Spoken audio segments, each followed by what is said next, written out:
Bonjour à tous, bienvenue pour cette quotidienne du 15 novembre. Au sommaire aujourd'hui, en plateau, notre spécialiste en politique, Florian Cavalleri, reçoit le président de l'UDC Roll et environ, une nouvelle section qui s'est créée en la présence d'Agrippino Cardello. Ensuite, on fera un point sur les intempéries. Le soleil est revenu aujourd'hui, mais vous le savez, il a beaucoup plu. Quelles conséquences dans le canton de Vaud? On fait le point notamment avec l'inspecteur cantonal adjoint du canton. Ensuite, on reviendra au sport avec nos premiers invités. Fabien Héritier, bonjour, vous êtes le président du Cercle des nageurs de Nyon. On revient avec vous sur les chiffres, notamment du club à présent dans le vert avec un bénéfice de 50 000 francs. Avec vous, Sébastien Viriot, bonjour. On parlera de cette nouvelle équipe féminine fraîchement constituée du côté du water-polo. Et puis on terminera en culture et en photo avec vous, Delphine Chacher. Bonjour. Bonjour. Vous êtes photographe nyonnaise. Vous avez été lauréate du prix artistique de la région de Nyon. On reviendra évidemment sur votre parcours et sur ce prix. De ton côté, Alexandre, que fais-tu aujourd'hui? Où es-tu? Je crois que c'est carioca, samba, caclon et fondu. Oui, caclon et fondu, effectivement, à Tartenien, pays du bon vin. Regarde cette vue magnifique avec les vignes et regarde la place du village qui est en train de se transformer avant le 4e mondial qui a lieu ce week-end. On va visiter les infrastructures. Je reprends mon souffle parce que j'ai couru pour pouvoir être en live, Andrea, parce que l'émission a été lancée. Et donc, du coup, tout ça pour te dire qu'on est sur les starting blocks pour ce mondial de fondu. Je vais faire un petit tour avec Hervé Barraud, responsable des constructions. Voilà. Allez, un petit coup de blanc et on repart. Je suis sûre que tu vas trouver de quoi reprendre ton souffle. À tout à l'heure, à présent, un point sur les intempéries en compagnie de l'inspecteur cantonal adjoint Cyril Guinchard. Bonjour. Alors, on va se connecter à vous. Vous travaillez notamment à la centrale d'alarme regroupée à l'ECA Vaud. Cyril Guinchard, bonjour. Merci d'être en notre compagnie. Alors, beaucoup de travail, on le sait, il a beaucoup plu depuis cette semaine. J'aimerais savoir, dans le canton de Vaud, quelles ont été vos principales interventions ces derniers jours? Oui, tout à fait. Depuis les 24 dernières heures, on a fait à peu près 1828 appels au centre de traitement des alarmes. Ça a nécessité 370 mobilisations de sapeurs-pompiers. En tout, c'est 1106 sapeurs-pompiers qui sont intervenus avec à peu près 600 véhicules et 90 containers spécifiques, ce qui représente à peu près quand même un cinquième des effectifs vaudois qui ont été impactés sur ces événements des dernières 24 heures. Principalement touchés, c'est lesquels? Alors, ça a commencé dans la région de la Broye avec le débordement de certains affluents de la Broye. Ensuite, ça a continué avec la Grande Eau dans la région d'Aigle. Et puis après, c'est l'Orbe qui a enchaîné, tout d'abord en sortant à Valorbe, et puis après, elle a continué dans la région d'Orbe. Ouais. Concernant la région de Nyon, alors on a contacté le commandant du SDIS Nyon-Dole qui nous disait pas beaucoup d'interventions chez nous. Je crois qu'il y a seulement eu 2 interventions. Qu'est-ce qu'on peut en dire et où est-ce qu'elles ont eu lieu? Oui, contrairement à ce printemps où c'est plutôt votre région qui a été impactée, cette fois-ci, vous avez été pas mal épargnés. C'est vrai que le SDIS Nyon-Dole est intervenu 2 fois et dans votre secteur, on a eu 8 interventions. Donc une sur Genelier, 2 sur Fournay, une sur Communier, une sur Rolle, une à Arzier, une à Gland et une à Lyon. Cyril Guinchard, inspecteur cantonal adjoint pour le canton de Vaud, merci beaucoup d'avoir été en notre compagnie. Très belle journée à vous. Merci à vous. Bonne fin de journée. À présent, on passe à notre premier invité en ta compagnie, Florian Cavalleri. Place à la politique, à cette nouvelle section créée à Rolle. Oui, Andrea, merci beaucoup. Agrippino Cardello, bonjour. Bonjour. C'est vous qui êtes à l'origine de cette initiative de créer cette section qui se nomme UDC Rolle et environ. Le 2 novembre dernier, vous organisiez une séance d'information et d'inscription. Pourquoi avoir créé cette section? À quel besoin répond-elle? Alors, à quel besoin répond-elle? C'est tout simple. Nous en avons pas mal parlé au sein de notre section Côte Ouest. Et une section existait déjà avant, il y a 5 ans, qui a été fermée entre-temps. Nous avons déjà la section Coppet, la section Nyon, où on travaille très bien. Il y a la section de Gland aussi. C'est vrai qu'il manquait la section du bout du Distri, la section Rolle et environ. Et voilà pourquoi on a décidé d'ouvrir cette section. Alors, sous Rolle et environ, qu'est-ce qui se cache? Ça regroupe quel village? Est-ce que c'est centré sur Rolle ou est-ce qu'il y avait vraiment une vision un peu, j'allais dire, régionaliste du côté de lausannois du district? Alors c'est plus une question de vraiment, comme le terme de la section, c'est Rolle et environ, bah ça regroupe tout l'ancien bassin, l'ancien district de Rolle, si on veut. Ça va aussi bien de Gilly, Dully, Mont-sur-Rolle, vraiment tous les villages avoisinants. Il est vrai qu'un petit village, bon, c'est un conseil général, nous, ils ne vont pas faire des sections. Et puis c'est vrai qu'on a quand même des sympathisants aussi IDC, comme il y a des sympathisants PLR ou autres. Ça nous permet d'avoir un peu de sang neuf, aussi bien pour les anciennes sections que pour les nouvelles. Et ça permet d'avoir des personnes qui s'impliquent et puis qui ont envie de donner pour le bien de la collectivité. Alors, à l'issue de cette séance, combien de membres se sont inscrits et qui sont-ils? Alors, on a de tout, que ce soit de Perrois, de Rolle, des Sertines, des villages aux alentours. Le choix était de pouvoir faire une invitation à faire venir des nouveaux membres. On n'a pas invité les membres qui sont de la section Côte-Ouest, qui font déjà partie de la zone souhaitée. Et nous avons 10 nouveaux membres et nous avons jusqu'à 2026 pour agrandir cette section et faire venir plus de Rollois puis d'autres personnes. C'est vrai qu'il y avait pas mal de manifestations ce soir-là et des personnes peut-être auraient souhaité venir nous rejoindre mais qui n'ont pas pu venir. Alors en préparant cette interview, vous m'avez annoncé des noms connus dans la région, notamment le syndic de Gilly, qui est déjà député au Grand Conseil vaudois, Denis Dumarteret, qui rejoindrait votre section.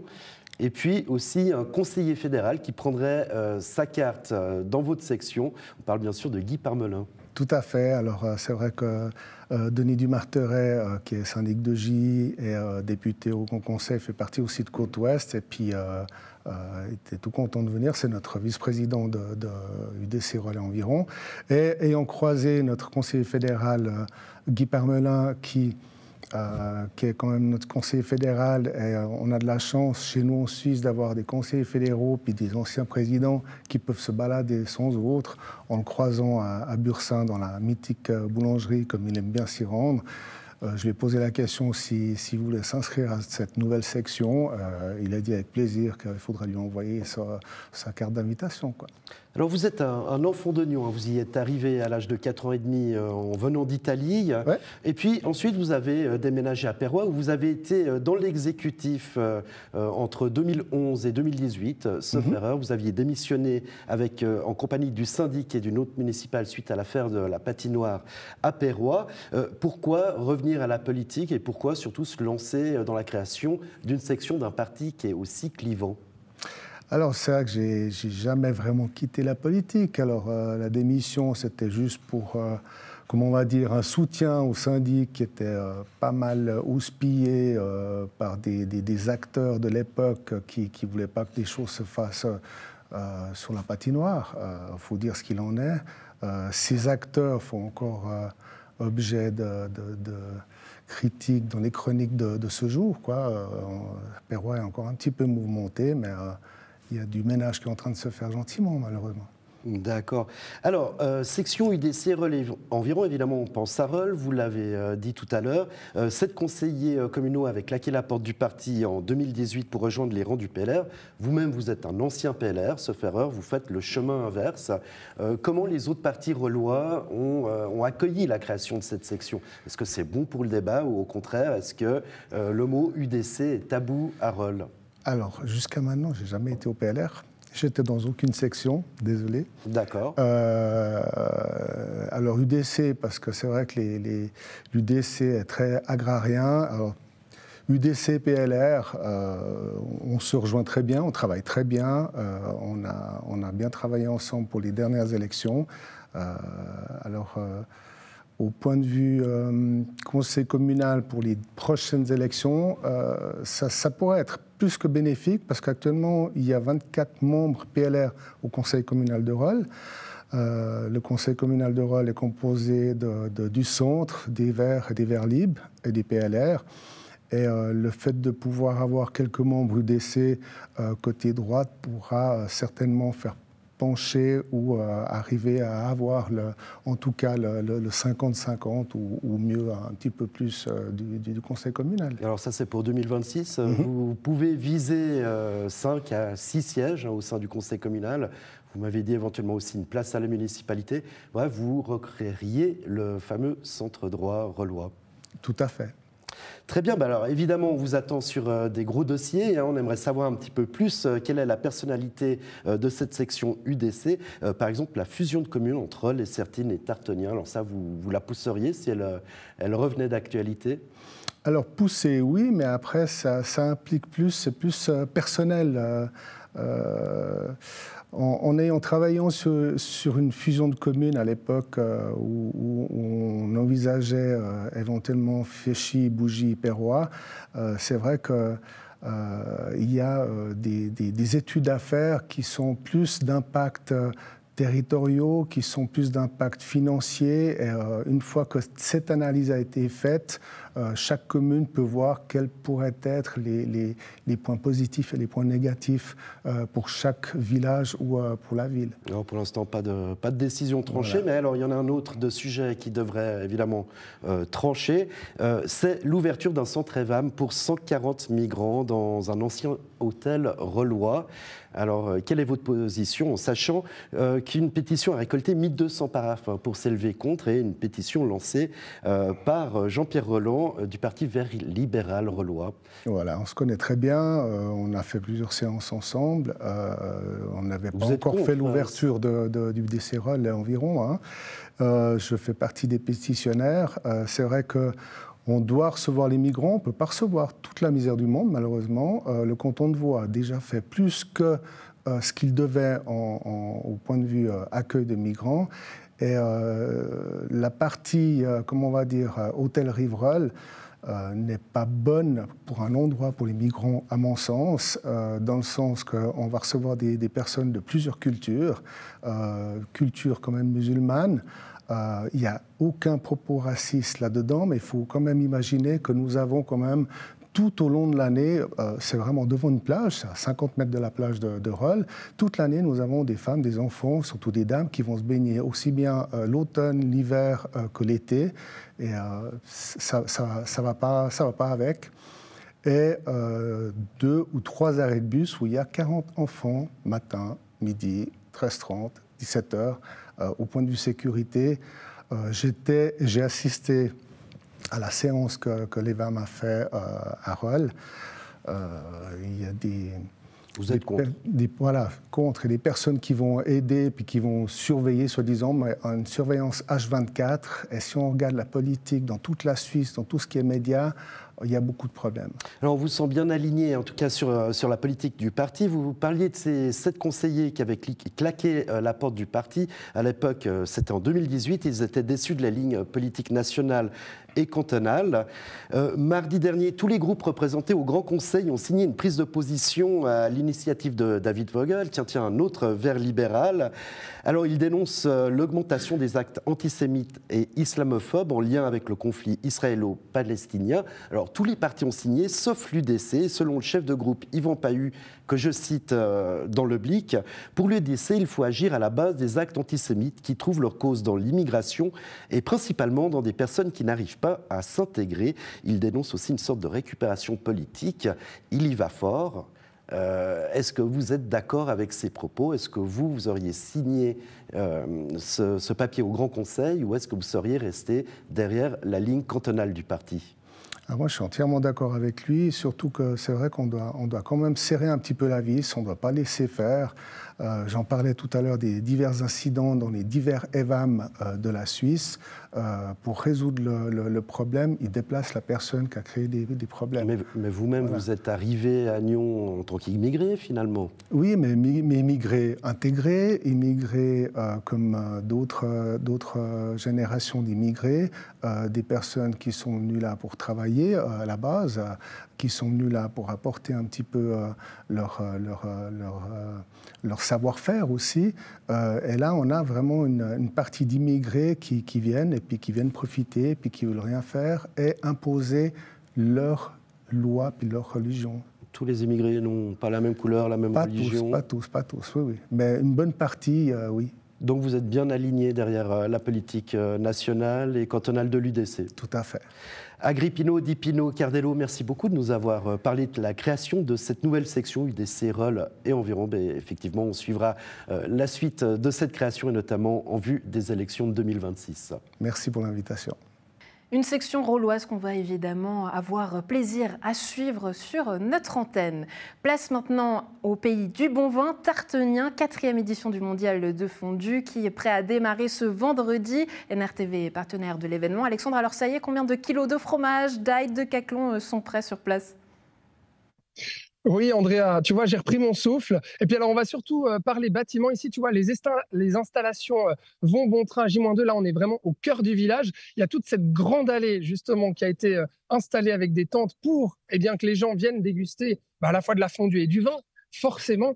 Et ça réjouit Hervé Barraud, responsable des constructions. Bonjour Hervé. Bonjour. Alors, vous me faites visiter les infrastructures. Tout à fait, oui. C'est parti. Allons-y. Alors, on y va justement, on pénètre dans cette tente. Alors, c'est vrai que quand on arrive à Tartenien, Hervé, on voit cette immense allée très imposante. Voilà, on voit des chaises, des tables et des bancs. Voilà. J'ai fourché. Du coup, ici, qu'est-ce qui se passe en fait dans cette grande allée pendant tout le week-end? Donc les gens ici pourront venir se restaurer en mangeant une fondue, donc il leur sera livré à table. Ouais. Et ils pourront prendre des boissons dans les stands dévolus à cet effet. Donc il y aura des restaurants, il y a 8 restaurants qui vont justement ponctuer un peu cette grande allée.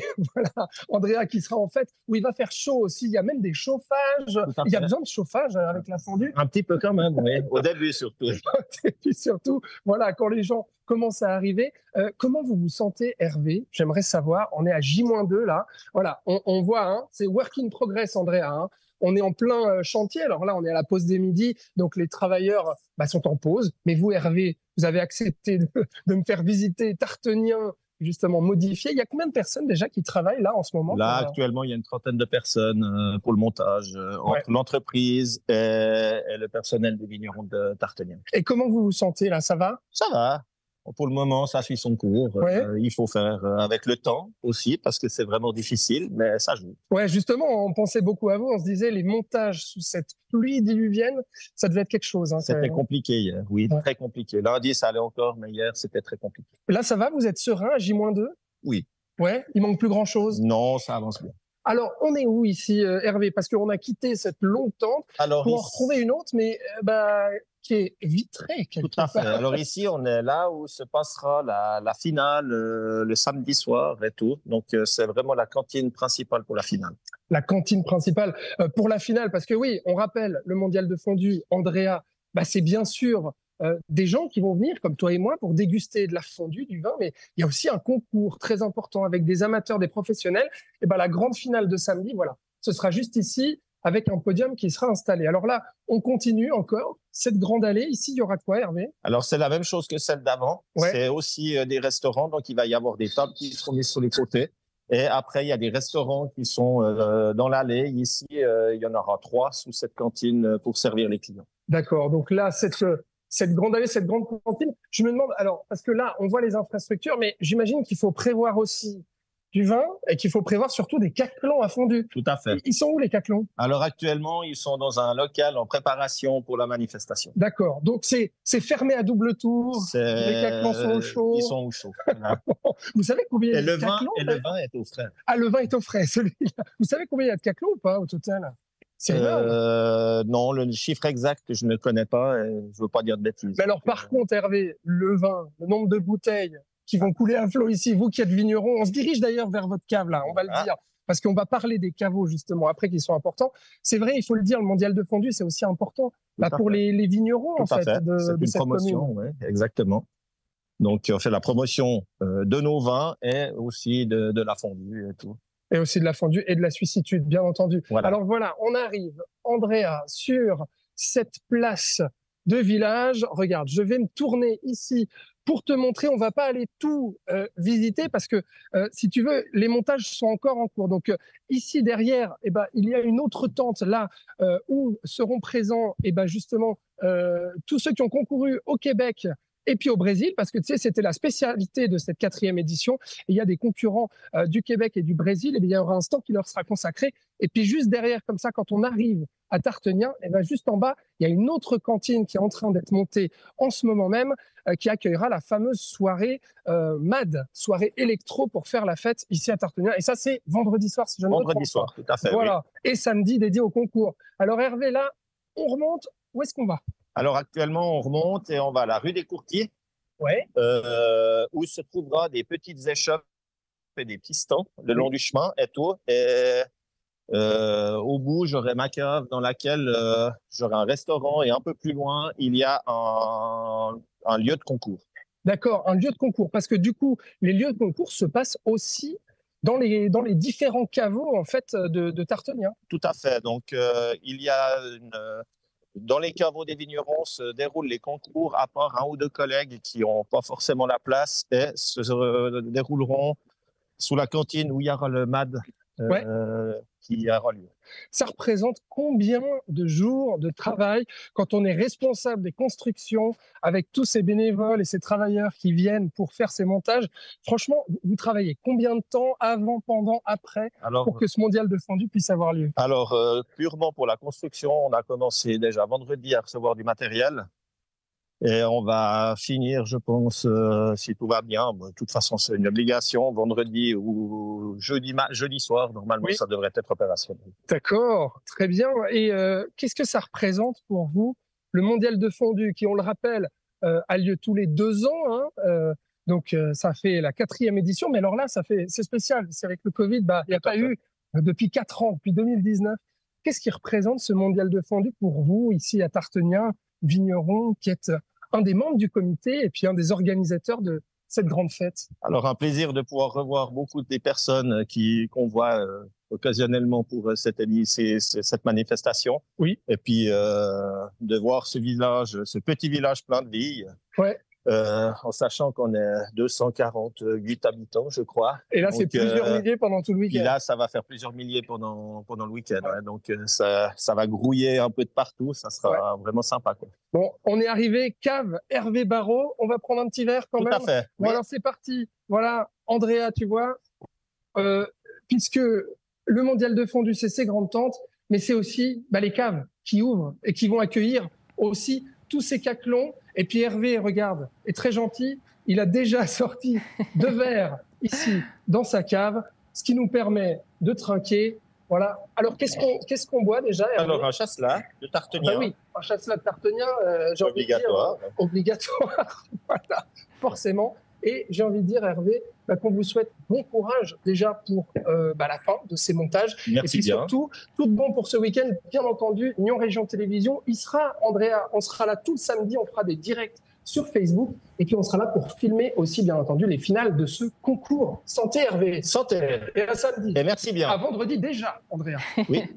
Oui, rendez-vous sur place vendredi, en direct sur place également. Florent Cavalleri nous fera vivre cette journée de finale. Quant à moi, j'aurai grand plaisir et honneur d'être sur scène au moment des finales avec les amateurs, les professionnels. À vous, Caclon, ça promet. La fête sera belle. Retour également sur le Québec et sur le Brésil. À présent, et pour se mettre en forme, parce qu'on va beaucoup manger ce week-end, place au sport en votre compagnie. Fabien Héritier, Sébastien Virio, je vous en prie, venez me rejoindre sur ce plateau. Avec vous, on va parler du Cercle des nageurs de Nyon qui a réussi à remonter ses chiffres à la surface en passant en 1 an seulement d'un exercice financier déficitaire à un bénéfice de 50 000 francs. Bonjour messieurs, on est ravis de vous avoir. Alors parlons chiffres déjà en votre compagnie, Fabien Héritier. Je le disais, donc il y a 1 an, une situation financière compliquée, une perte nette de 55 000 francs. Aujourd'hui, vous annoncez un bénéfice de 50 000 francs en 1 année. Comment est-ce possible ? Alors effectivement, l'année passée, on avait bouclé sur un exercice très compliqué. C'était 55 000 francs, mais en même temps, on avait dû aussi dissoudre un certain nombre de réserves. Et donc, voilà, on voyait vraiment les difficultés devant nous. On a pris un grand nombre de mesures pour pouvoir arriver à ce résultat positif cette année. On a dû réduire la voilure, clairement. C'est-à-dire des économies? Elles ont été faites où? Elles ont été faites notamment un peu sur les salaires, aussi sur les activités. Typiquement, clairement, par exemple, les nageurs ont fait moins de compétitions qu'une année normale. Alors c'était un peu à contre-cœur, parce qu'évidemment que l'aspect sportif est toujours primordial, mais on a dû prendre ce genre de mesures. Et au final, on voit que, en une année, on a vraiment largement remonté la pente. Et on peut dire qu'aujourd'hui, le CNN, il est en tout cas sauvé financièrement, et puis qu'on peut vraiment regarder vers l'avenir avec ce bénéfice qui nous permet aussi de reconstituer des réserves qu'on avait dû dissoudre l'année précédente. Reconstituer des réserves pour un club sportif, qu'est-ce que ça veut dire justement qu'on pourra aller de la compétition dès l'avant? Ça veut dire quoi? Ça veut dire surtout d'avoir un peu de cash dans les caisses pour pouvoir faire face à quelques imprévus. Mais étant donné que comme un club comme le CNN, on a quand même une masse salariale qui est importante, on doit avoir, ça c'est les auditeurs qui nous l'ont dit, on doit avoir en tout cas 3-4 mois de salaire, on va dire, de réserve pour pouvoir faire face à certains imprévus.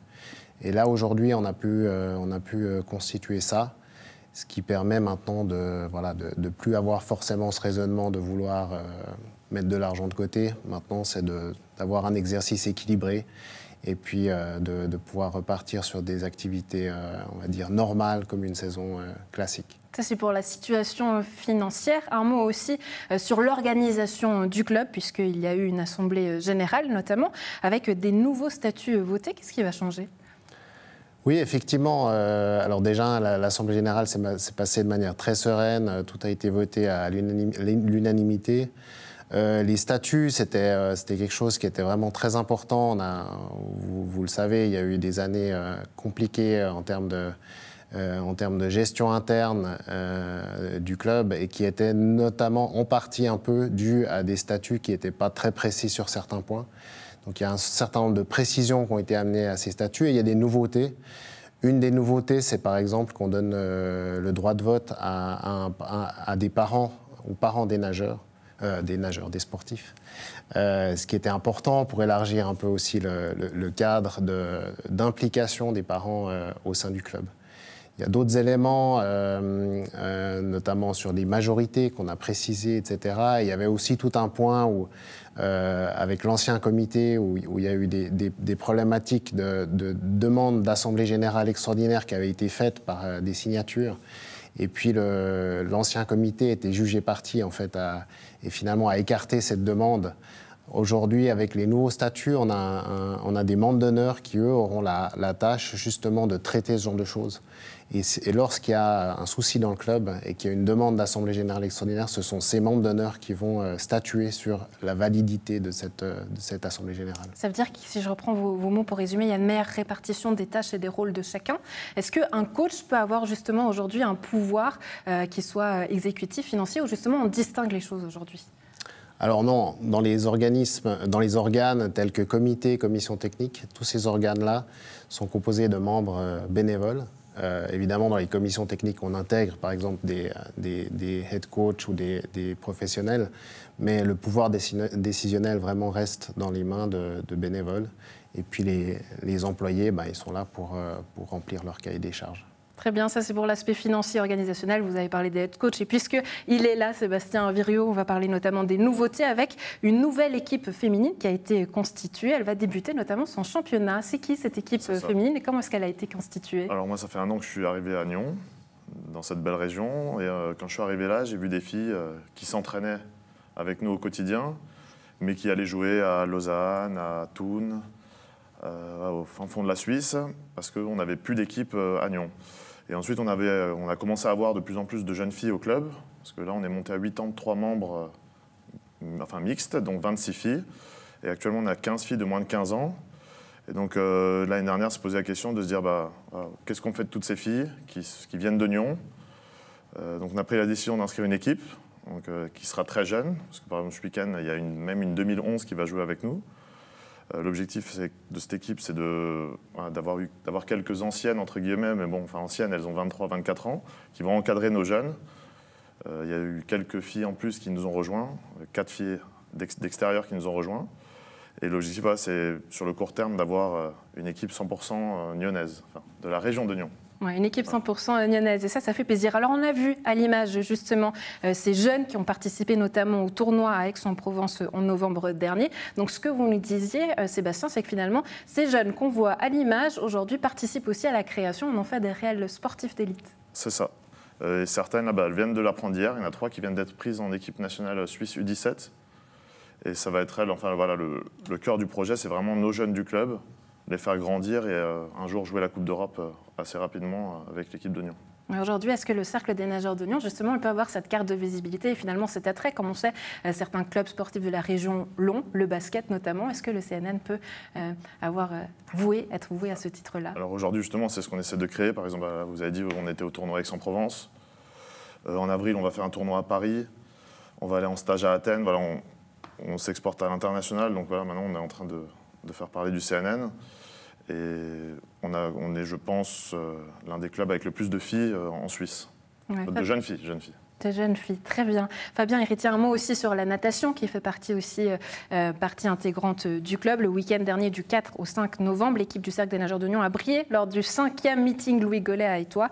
48 nageurs qui ont remporté 73 podiums, ce qui place votre club donc en 2e position au classement des médailles. Donc finalement, on le voit, hein, ça paye.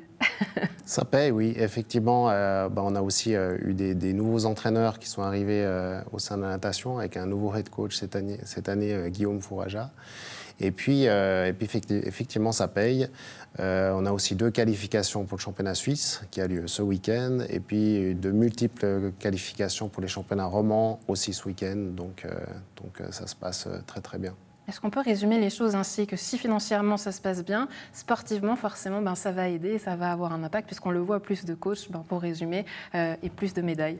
C'est ça, exactement. On est vraiment très heureux, on restructure bien les choses. Le triathlon aussi, on vous en parlera une prochaine fois.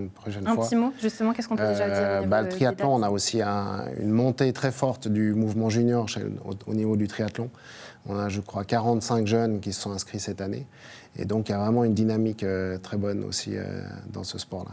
Fabien Héritier, Sébastien Viriot, merci beaucoup. Salutations donc au club Le Cercle des nageurs de Nyon. Très belle journée à vous deux. Merci. Place à la culture en votre compagnie, Delphine Chacher. Je vous en prie, venez me rejoindre sur ce plateau. Vous êtes photographe nyonnaise et vous avez remporté le prix artistique 2023 de Région de Nyon. Déjà, félicitations Delphine. Merci beaucoup, merci de l'invitation. Avec grand plaisir. C'est vrai qu'on a suivi votre parcours aussi. On se souvient notamment de certaines photos qui avaient été faites lors du confinement, qui avaient été exposées au château de Nyon. On va revenir sur votre parcours et sur vos photos, mais j'aimerais déjà savoir, Delphine, ce prix Région de Nyon, qu'est-ce qu'il symbolise pour vous? C'est 10 000 francs, mais pas que, ça aide, on le voit, mais... Alors, c'est sûr que c'est déjà un montant important, mais c'est surtout vraiment pour moi une fierté, en fait, d'être reconnue par les représentants culturels et politiques de la région, puisque j'ai eu le plaisir depuis... bientôt 15 ans de faire de travailler, en fait, de réaliser des séries, que ce soit en Roumanie, à Genève ou en Valais. Et enfin, voilà, je peux amener ma petite part d'expression, en fait, de créativité dans la région. Et puis, voilà, d'être reconnue, c'est sûr que c'est pour moi une grande fierté. Ouais. Ouais, c'est intéressant, vous dites enfin, parce que c'est vrai que lorsqu'on voit votre parcours, vous avez exploré passablement le monde aussi de projets, on va le voir au travers de vos séries, mais c'est vrai, est-ce qu'on a la sensation, parfois chez nous, les artistes en tout cas le disent à demi-mot, finalement notre travail est moins reconnu chez nous, il faut d'abord briller à l'extérieur pour ensuite avoir cette visibilité et ce mérite chez nous, c'est quelque chose que vous avez ressenti? Alors, disons que je dirais que oui, effectivement, j'ai eu des terrains d'exploration, des invitations à faire une résidence artistique en Valais à 2 reprises. Mais c'était dans le Val-de-Bagne, c'est une région où la culture est importante, où il y a aussi des fonds qui sont importants grâce à la commune de Verbier, à la ville de Verbier.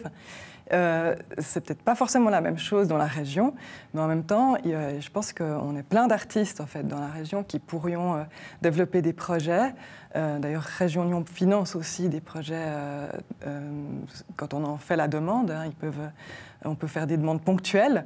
Mais c'est vrai que d'avoir cette reconnaissance qui arrive maintenant, Qu'est-ce qu'elle va vous permettre justement chez nous, peut-être des expositions ou peut-être même ce montant de 10 000 francs? Comment est-ce que vous allez l'utiliser pour une série chez nous, ailleurs? C'est quoi l'objectif? Alors pour le moment, je pense que je vais déjà profiter de ce moment qui est important de réflexion aussi, de ce que j'aimerais faire. Mais c'est vrai que toutes les thématiques que j'ai traitées jusqu'à maintenant, c'est-à-dire le rapport au territoire, la mémoire, l'enfance, enfin, l'éphémère de l'enfance, les passages, les changements de vie, que ce soit aussi la mort, ce sont des thématiques qui m'intéressent toujours et d'autant plus et que j'aimerais bien pouvoir développer dans la région, que ce soit par des ateliers ou par un projet créatif, mais surtout j'aimerais bien pouvoir partager en fait ça avec des habitants de la région. Donc je ne sais pas encore sous quelle forme ça va naître, ni quand, mais c'est sûr que maintenant, le fait d'avoir cette reconnaissance me donne aussi envie de rendre ça et de pouvoir explorer la région qui m'est chère en fait. J'aimerais justement qu'on profite de votre présence pour revoir certaines de vos photos et certaines séries, notamment celle qui est consacrée là à la Roumanie. On le voit, son travail qui a été fait sur la lumière et les jeunes filles. Qu'est-ce que vous cherchiez? Alors, j'en ai parlé justement. Là, je cherchais à représenter en fait ce moment précieux qui est celui de l'enfance et qui bascule en fait dans une, enfin, qui est donc bercé d'une innocence aussi et qui bascule dans une difficulté ou dureté de la vie et qui est à ce point un peu de fragilité en fait. Donc j'ai approché ces jeunes filles que j'ai connues une année avant par un autre projet en Roumanie. Et puis, on a créé des mises en scène, on a pu jouer, elles ont pu s'habiller avec des costumes que j'avais amenés. On a créé des liens ensemble et puis l'idée était d'à la fois jouer et en même temps montrer leur beauté, la simplicité de l'environnement qui les entoure. Voilà. Ouais, c'est ce qui est très intéressant avec votre travail, Delphine. On peut voir justement peut-être un autre exemple, Yaoung, les hôtels Yaoung, je ne sais pas si je prononce correctement. Yangon Hotel. Yangon, en Birmanie. Voilà. Ouais. Parce qu'on voit justement là votre travail artistique, c'est des boîtes justement qui sont créées. Alors c'est pas cette série-là, c'est la photo avec plusieurs boîtes. C'est des déchets que vous avez vus. Enfin, vous travaillez sur l'absurdité, ce que vous êtes confrontés, et vous en faites finalement des œuvres artistiques que vous travaillez. Exactement. Alors là, c'était un travail que j'ai fait à l'occasion d'une année que j'ai passée en Birmanie. Je suis allée là-bas, mais j'étais maman, en fait. Je m'occupais de mon enfant. On est parti pour le travail de mon ami, et donc je me suis retrouvée à la maison avec 6 mois de pluie, de mousson, qui m'empêchaient d'aller faire des photos, et aussi le temps que j'avais envie de dédier à mon enfant. Donc j'ai cherché des idées de travail à mon échelle, dans mon appartement, et je me sentais en fait inspirée simplement par tous les hôtels aussi qu'on croise, qu'on peut rencontrer dans la rue. Il y a des hôtels religieux pour Bouddha qui jonchent en fait les trottoirs, qui sont décorés avec des fruits, avec des bougies, beaucoup de végétation qui sont magnifiques. Et puis, en fait, je me suis dit, tiens, en fait, moi, j'ai finalement ici, en Birmanie, une vie d'occidentale, avec mes déchets, qui ne sont évidemment pas recyclés, parce que là-bas, malheureusement, les systèmes ne sont pas mis au point comme ici, chez nous.